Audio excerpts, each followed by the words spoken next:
My next speaker compliments the fierce Tommy Robinson, his partner at the EDL, also running for police commissioner, which I think is the next move for many of us. I will never do that. Yeah, I will never do that, but yeah, it is a great move, running for police commissioner, because that's where you can affect change in the game. My next speaker I'm honored to introduce is Kevin Carroll.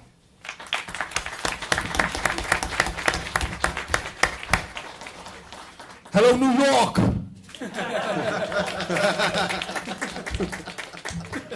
Thank you. Just before I start, I'd like to say a real thank you to Pamela Geller and Robert Spencer, to SIOM and SIOA, because the hospitality we've been shown has been fantastic. You know, you're very gracious, wonderful people. It's a great country. God bless you all. God bless America. And just on this day, particularly, I'd like to offer all our sympathies on 9/11 for the tragedy, what was a brutal, horrific attack on the American people. And it's really, really felt strongly in Great Britain. And you have 100% of our support and our love and our best wishes. That being said, last year we had a demonstration not a demonstration, we attended a memorial service in London. The US ambassador was there, along with the British ambassador and David Cameron. And whilst we were there, the Muslims Against Crusades, a horrible, vile bunch, the Islamists, they turned up and actually overtook the memorial service, made a lot of noise and insults. But also, we were there with our reefs, and I particularly had a reef with 911 on it. We were made to wait 8 hours standing. The police threatened to arrest us. We were all dressed in smart clothes, or we were all bearing reefs. I was actually standing with a young lady that lost her father at 9/11, and she was crying, and the police were threatening to arrest us. You can see it on YouTube, and in the end, they actually physically dragged us across the pavements, dragged us across the floor, physically along the pavement, and moved us on, so that MAC, Muslims Against Crusades, an Islamist organisation that support 9/11 attackers and think they are martyrs and heroes, so that they could upset the memorial service for 9/11. You couldn't make this stuff up, folks, but that's what happened in our capital, London. And the police moved us on, and I said to him, so what you're saying, you're issuing us a Section 14, moving us on because you believe there will be threats of violence and damage to people's property if we are allowed to stay there. And I said to him, what are you worried about? Death by flowers? Are you taking the mickey? And you've got to be. And they just, in the end, they actually physically dragged us across the pavement, like I say. And that was bad enough. But later on in the day, when it had finished, I was talking to two gentlemen right outside the memorial service, and 7 Muslim males ran from behind a bus with knives.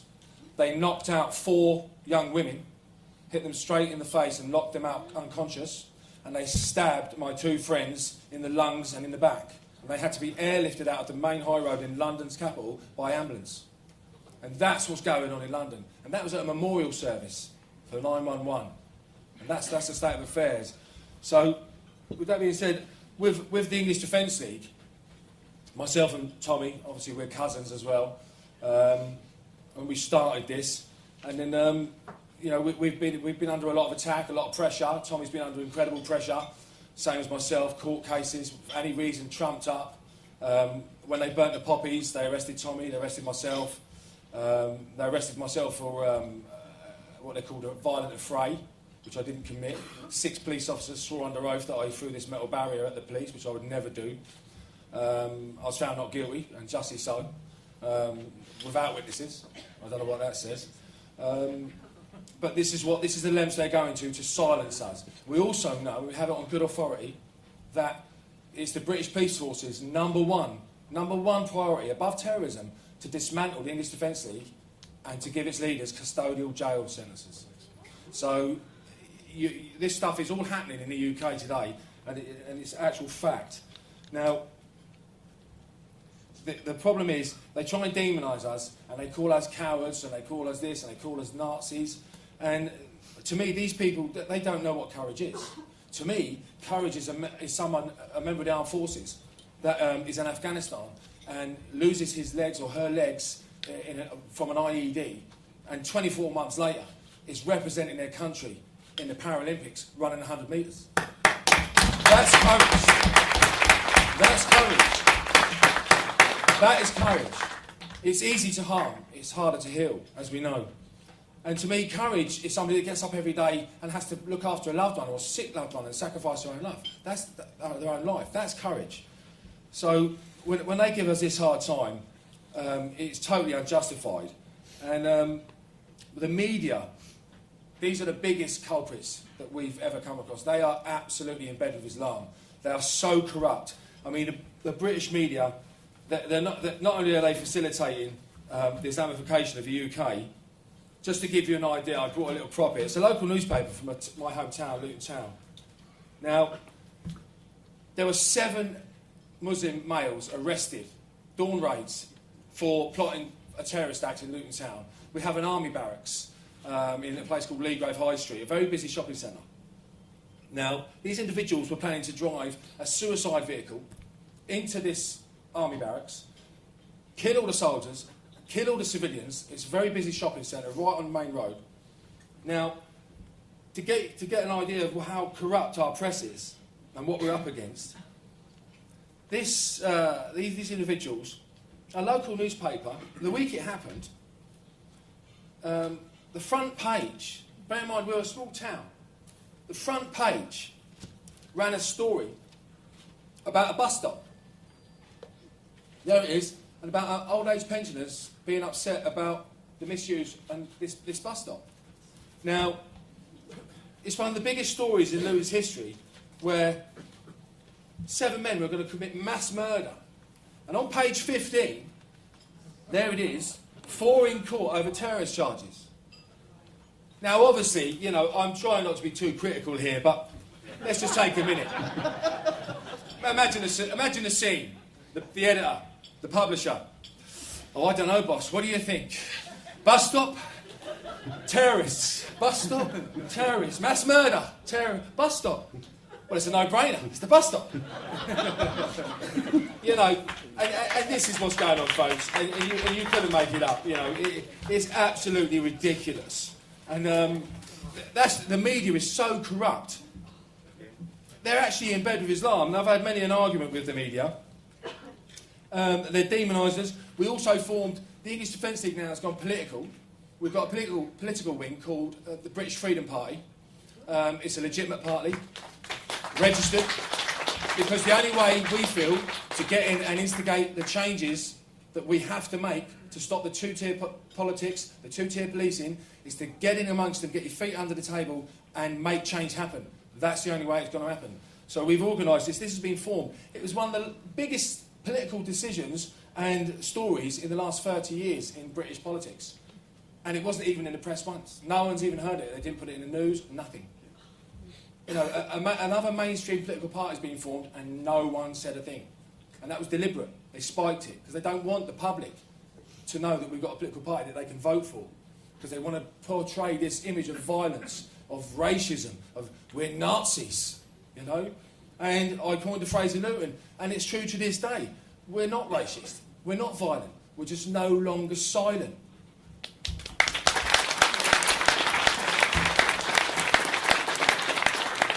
Now, also in our press, there's a constant attack on Christianity and Judaism. I mean, in the UK, they're being smashed. They're being attacked constantly from all sides. They're being marginalised. There seems to be this Islamic freight train that's thundering across the whole of Europe into the UK and smashing into the wings all of Christianity, and our politicians are facilitating it. This is actually happening. Now, if you want an instance of this, we've got our main leader, our Prime Minister, David Cameron, and we've got our Archbishop of Canterbury, supposed to be a Christian, former member of the Socialist Workers' Party, who's already called for Sharia law to run parallel with British rule of law. Now, as a man of God, that Archbishop, by saying that, he's actually selling Christianity out. Because a house divided against itself cannot stand. You cannot have two masters. It's British, Western, secular law, or it's the Sharia. And it's British, Western law. It will never be the Sharia. Never. But this is our Prime Minister. One week he stood up and he said this to our Archbishop: speak up for Christianity. It's vital that we teach our children the morals from the Bible. Vital to our survival. It's the bedrock, the foundation that the United Kingdom was built on. This is our Prime Minister, David Cameron. And then, a matter of weeks later, David Cameron's lawyers, all his solicitors, are in court arguing to stop the right to wear the sign of the cross in the workplace. Or the Star of David. It's particularly the cross at the minute, but it's the thin end of the wedge. That will just escalate, as we all know, to the sign of the Star of David. Now, they're saying it's going to be illegal. And if they ask you to remove it and put it out of sight, if a Muslim asks you, can you remove that out of my sight, I'm offended, and you say, out of here, the police can be called. You could be sacked from your job. And they're saying, their argument is, well, if they don't like it, they can resign and they can get another job. So what we're saying is the foundational building block for Christianity is the sign of the cross. It represents everything about Christianity. Jesus was crucified on the cross. It represents the faith. And they're arguing, and they're being supported by our government, our politicians, that is the way forward. Now, as a Christian nation, that's disgusting. If somebody asked me to remove my sign of my cross, they'd have to put a bullet in my head, because I wouldn't do it. And they may well do that. But this is what's going on. This is what's going on, folks, in the United Kingdom. It's incredible. And like I say, it's the media, the leftist, yellow, cowardly, apologist media. It's incredible. It's insidious the way it's going on. So, with that said, the politicians, they are enabling the Islamification of the UK because they are supporting everything that Islam is putting forward. And the media is backing up. And the media is selective journalism where they're not reporting what they don't want to report. They're not worried about reporting the truth anymore. They're only worried about reporting their agenda. So, the truth is the truth. No one likes the truth, but luckily enough, the truth doesn't care. So, the thing is, these politicians, I don't know what school they went to. I mean, as far as I'm concerned, we've got 600 politicians in Westminster, in the United Kingdom. And I think, I'm sure of it, I think there's some sort of surgical procedure that they have to go through prior to becoming a politician, whereas they get their spine removed and replaced with a jellyfish. And then you can stand and represent.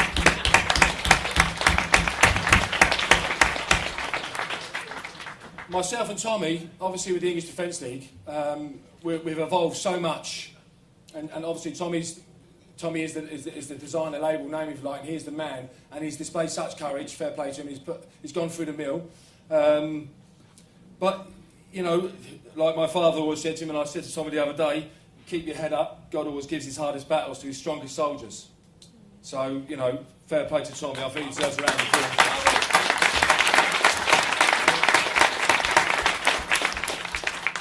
And as to the lefty apologists, these politicians, unless we stand up against them and fight them, and take them on head on, i.e. I'm running for Bedfordshire Police Crime Commissioner, which is a first. I'm a staunch English Defence League. All our English Defence League members. You've never seen such passion, such dedication and commitment as the members of the English Defence League. It's incredible. We're all volunteers, but whether it's the North West, the North East, the Midlands, the South East, the South West, it's incredible, the passion. Because people being a patriot is not racist. It's not racist to love your country. But this is the image that they're trying to get across. This is the way they're twisting it. They're putting a spin on it. To be a patriot, oh, you must be a racist. To fly your nation's flag, oh, you must be a racist. This is the constant attack. So, that just doesn't wash anymore. People are sick and tired of hearing it, and it's old hat and it's boring. So, my message to the media and to all the leftists that are selling us out, and all the politicians that have sold us out, in America as well, because they have sold you out as a people. I mean, at a time when we need real, brave, staunch, patriotic leaders that love their people, love their country, not the back pocket in their wallet. Not like the British politicians that are feathering their own nests, lining their own pockets while their people are suffering. And the same as in America. You don't need Obama. You need Romney.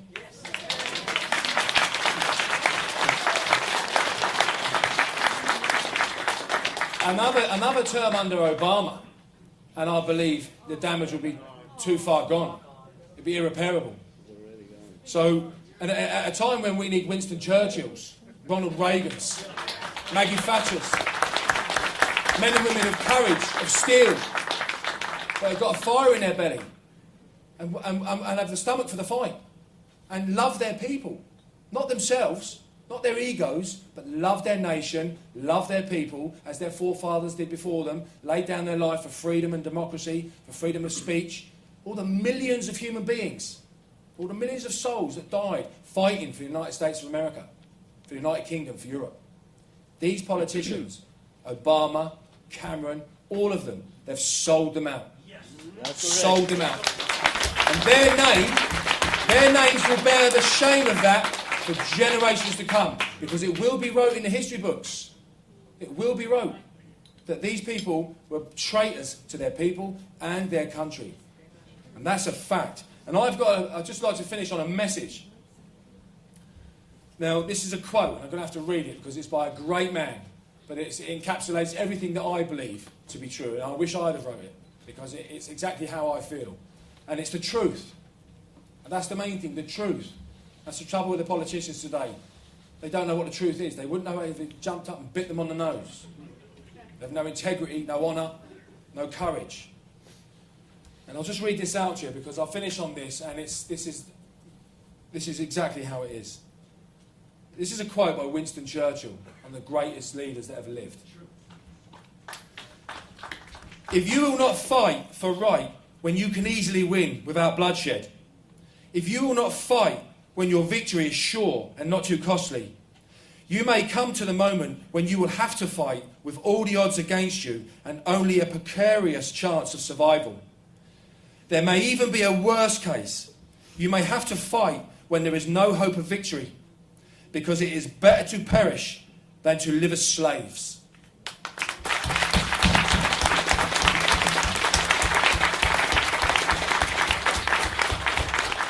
And I myself, as Tommy, as most of you I'm sure, would rather die on my feet than live on my knees.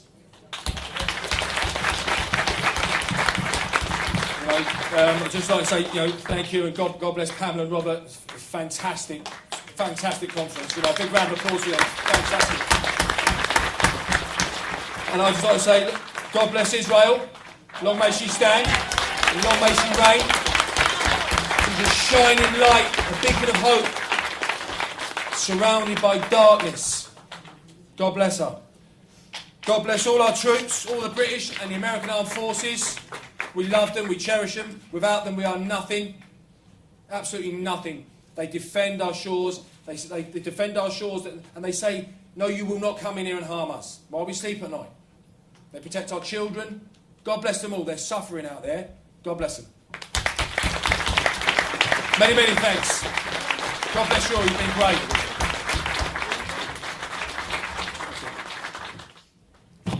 It's astonishing to hear these stories and to realize that in a country that was so pivotal to the foundations, to the formation of our legal system and our the basic principles that underlay our society, that now they're throwing these principles away and bringing upon themselves a new dark age of tyranny, authoritarianism, and Islamic law.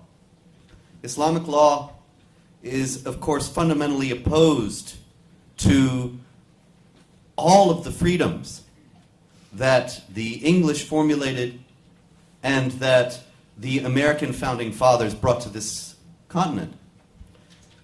And so to hear these things happening in England, it's especially chilling.